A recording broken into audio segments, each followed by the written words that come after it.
Welcome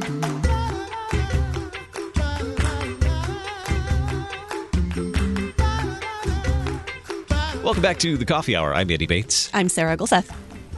This is Reverend Doug Griebenaw, and KFUO Radio is pleased to be at the Consortium for Classical Lutheran Education Conference.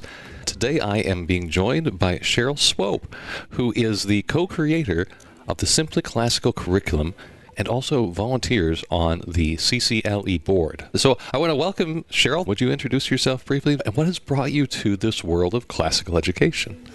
Certainly. My name is Cheryl Swope.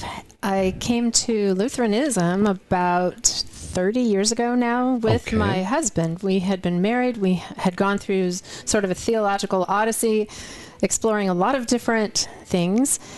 But what we kept coming back to through the law and kind of following legalism was the need for the gospel. We found that through KFUO. The preaching was so different from the other stations we were listening to, not just the secular, but even the Christian stations. They didn't have that comfort. I even said to my husband one morning, we did not yet have children, but we were listening in the mornings to this other station, and I said, I just feel like I'm always being yelled at. What I really needed was the comfort, the assurance that Christ has done this for me. I don't need to live by the law. Christ has fulfilled the law on our behalf, and we have his righteousness. Those things, the perfect sacrifice for us and the imputed righteousness to us, those were life-giving. From there, we knew that if we ever had children, we would want to raise them in that mercy and forgiveness and truth of the gospel. So flash forward, we were not able to have children biologically. So 5 years in, we had already come to a Lutheran understanding of the biblical gospel. And we realized that we had been adopted through no merit or worthiness of our own. So then adoption just became the natural, supernatural extension of that. We looked into adoption. My husband was an attorney. I have a master's in special ed. We weren't afraid of children with special needs. In fact, I've always kind of been drawn to children who need a little bit more help. So I think we were licensed, and it was just 3 to 5 days later, we received the phone call that would change our lives. We had said we would love to have children under the age of 2 because I knew the importance of that early influence. Early connections, certainly. And eventually we'd love to have a boy and a girl because they ask you to be on the foundation is helpful. So, so then we got this phone call that there were 2 babies who both had special needs. They both had delays, and they were twins, biological, a boy and a girl. Would we be interested? And of course, we were definitely interested. Yeah. They came to us through foster care and then eventually adoption. The adoption was final on a Friday. We contacted our pastor, our Lutheran pastor. It was Pastor Mark Smith. And we said, the adoption is final. Can you baptize them Sunday? And on the front of the bulletin, it already said, one Lord, one faith, one baptism. That was the reading. So then we started looking into education. I had been reading about classical education. This was in the mid-90s, and it was starting to make a resurgence in homeschooling. And in particular, I was reading articles by some of the early people in classical education. I was listening to Dr. Veith on the radio, primarily issues, etc., but other things on KFUO. I would always stop and just soak in what he was saying. This sounded so different from what I received in my teacher training in a very intriguing and elevating way. And then paired with the truth of the gospel, I thought, I want this for my children. But then with their special needs, I didn't know if that could be done. How to bring these 2 worlds that you were into one place. Right, for their good, eternal good. So I just... You went for it. Yes, it was just given the desire to go ahead and just start. So we did. We taught the liturgy at home, just little parts, and we taught little refrains of different hymns from the church year so that they would know that the church is for them. And that would be kind of like, that's my song, when they would hear the Sanctus or something. From there, I had learned more about classical education, I guess, and began to implement it. So flash forward again, the children were about 14, I guess, and someone from the Consortium for Classical Lutheran Education had posted on one of those online forum things that I belong to, saying, what topics would you like to see at our next conference? So this is the CCLE conference in 2009. I'd never been to one because honestly, I thought there's nothing there for me. I have kids with special needs. I don't have kids that are going to be stellar at debate and win awards in the National Latin exam. I don't have those kind of kids. We learn Latin, but I thought it's just going to be discouraging for me if I go to this conference. Not to mention the fact I couldn't really leave them home. Right, but I thought, well, at least I can request a topic and somebody else might benefit. So I asked, classical education and special needs, could you please do that? There's just sort of this silence. Then the person who was asking the question said, we really don't have anyone. Could I talk to you over the phone about this more? Okay. I thought, I'm just at my kitchen table. What on earth could he possibly want? Well, he wanted me to go ahead and speak on this topic at the conference. So I was not a public speaker at all. Still don't consider myself a public speaker. But my husband, I tell the story often, but he got his best Darth Vader voice, and he just said, it is your destiny. 2009 was my first CCLE conference. I had already been thinking, I've got to tell the world that you can bring a classical education to children with special needs, and they benefit, if not as much, maybe more than some other children. They don't need to just be taught practical things, tying their shoes, opening a can, learning how to use the microwave, and all those things are fine, but let's not call that a full education. They still can be read to, hear literature, hear poetry. They can learn the hymns of the church. All of those things can be done. I was talking to some friends about this, saying, I really want to put this all together in a book. And then my daughter, when she was about 16, she was writing poetry of her own.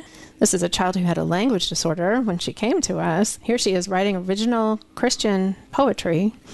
She said to me, Mom, I want my story to help other children like me. And then I thought, I've got to give this message a voice. So I went to Memoria Press, who had materials that were really useful for us because they were nicely ordered, well constructed.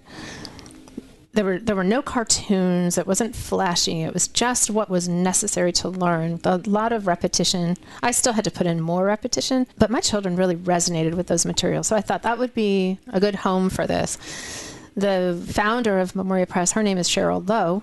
She received my handwritten letter just out of the blue. Huh? She said, we have been thinking the same thing, but we didn't have anybody to do this. So she said, yes, she would be very interested. They published then what was the manuscript of Simply Classical, A Beautiful Education for Any Child. They chose as the cover from Mark 10:14. Well, it's in different Gospels, of course. Right, it's one of the synoptic stories. That's right, yes, of Jesus having all children come to him. Let the little children come to me. And do not hinder them. Yes. Amen. From there, the publisher thought other people are going to want to know, how do I do this? What do I buy? Give me something to teach. So they asked me if we could create a curriculum. I said, absolutely. I had, as I often say, I saved all my notes. So I went back from what we did when they came to us at 14 months onward and created over the last 7-8 years through Memoria Press an entire curriculum now that is classical education for special needs from age 2 to 21. Nice. It's the very thing that I wish I would have had back then, just filled with good books and yet therapeutic kind of teaching, addressing things that children with special needs need to work on more, like their fine motor, their penmanship. We don't just give up on it and give them a typewriter. Typewriter, how old am I? Well, yeah, a word processor. That's right, yeah, a keyboard. Right? Keyboard. Yes, Thank you. Right. Thank you, yes. Although nowadays everything's on a tablet, so who knows what a keyboard is anymore, too. That's right. So, and similarly there are spell check, yes, grammar check, all of those things. And those are good tools later for them to be able to use. But in the meantime, we do want to teach them to read and write and calculate on their own to the best extent possible. So that's kind of what we did. And we do have Latin. We just go more slowly. And we have math, science, everything up to just as high as they're able to achieve. So you've really pioneered this approach and this integration. And how many years have you been presenting then with the CCLE conferences? Every year since then. In 2010, they asked me to serve on the board of directors. I really did not know why, because I did not. Because it was your destiny, right? Exactly, I suppose. And I think, too, that I represented the homeschool voice. Sure. We had a lot of people who were involved in schools, but somebody needed to also say that this can be done in the homeschool, especially when it needs to be, as in my case. There was no other way for them to receive a classical education, let alone a classical Lutheran education. So we did that in the home. And at this conference, even now, 2022, my topic that was assigned to me was classical education in the homeschool. I commend you for your bravery and for stepping out in faith. These are all daunting things, and all three of them were brought to you, and now you brought that together for others. And that's a wonderful gift that you're bringing here. Well, thanks be to God. And I will say that it's born of what our plenary speaker this morning, Reverend Dr. Kuntz, talked about. He spoke of how all of this is born of love. So out of love for my own children, that was the only intent originally. And that's just a God-given, and that it has been a help to so many other families across a wide range of people, demographics, and all of that. It's really more than I have even stepped back to fathom. I just keep going. What encouragement might you offer to anyone who is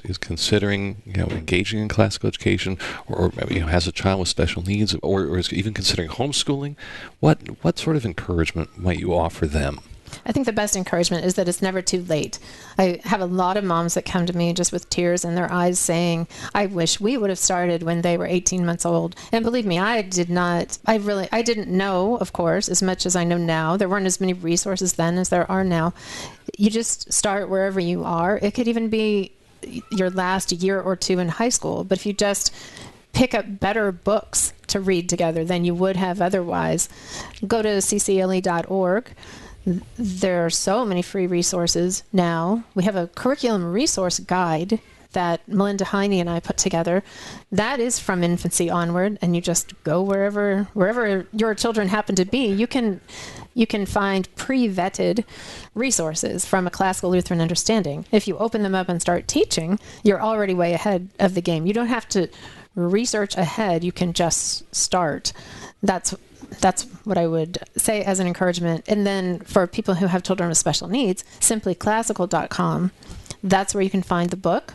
We actually have a free magazine too, the Simply Classical Journal, that's filled with encouraging articles. Dr. Veith wrote for our last one, as did Reverend Eric Rotman, who is another Lutheran pastor, and myself. Those were the three writers for this last journal. And then also there is the full curriculum there. For children with special needs, you could pull just some things, like Simply Classical Spelling, Simply Classical Writing. We have another set called Myself and Others, Lessons in Social Understanding, Habits, and Manners. It's very good for children with autism who, like my own, they both have autism. They needed to be taught very explicitly things like manners that other children were just sort of picking up. Although we have a school, Highlands Latin School, that adopted Myself and Others because a lot of children are not picking up manners. And so we want that to be for all children. That particular program is based in children's literature, which is unusual. A lot of the, quote, social emotional learning right now is focusing on non-Christian approaches like mindfulness and yoga. Even when they're 4 and 5 and 6, we see this a lot in the public school. But this is an other-centered program. So yes, you learn about your own feelings, but it's also how to recognize the feelings of other people, so then you can be helpful to them, how to look for ways to help. We have one example is Winnie the Pooh, when we were talking about making friends. And friends run kind of melancholy like Eeyore. So we have to cheer him up. And then others might get themselves in a tight spot because they eat too much, like Pooh. And so we're going to just sit with him until his stomach shrinks when he's in that little hole, when he's stuck in Rabbit's doorway, and just keep him company until he gets himself out of his tight spot. Yeah. Just those sorts of things. Tell us the website again for Simply Classical. It's just simplyclassical.com. And you also have a free newsletter. It's a free journal. It comes out twice a year. It's a catalog and a magazine. So Memoria Press calls it a Magalog. A Magalog. Okay, so Right. so to get information, they can go to simplyclassical.com. Yes, you can just sign up for the journal, whether you are interested in the curriculum or not. We have found lots of people just finding the articles to be informative and encouraging. We have good writers. It's wonderful. For that. All right. Cheryl, thank you so much again for spending some time with us here. You're Again, welcome. this was Cheryl Swope, who is the co-creator of Simply Classical Curriculum, which you can get information about that at simplyclassical.com. Thank you so much, Cheryl. Thank you. And thank you, brothers and sisters, for listening and joining us in this interview here on KFUO Radio. You've been listening to the Coffee Hour. I'm Andy Bates. I'm Sarah Gulseth. The Coffee Hour with Andy and Sarah is a production of KFUO. To support the Coffee Hour and KFUO Radio, visit KFUO.org. You can also text KFUO to 41444 or send an email to gifts@KFUO.org. And you can call us at 800-844-0524. KFUO. Christ for you, anytime, anywhere.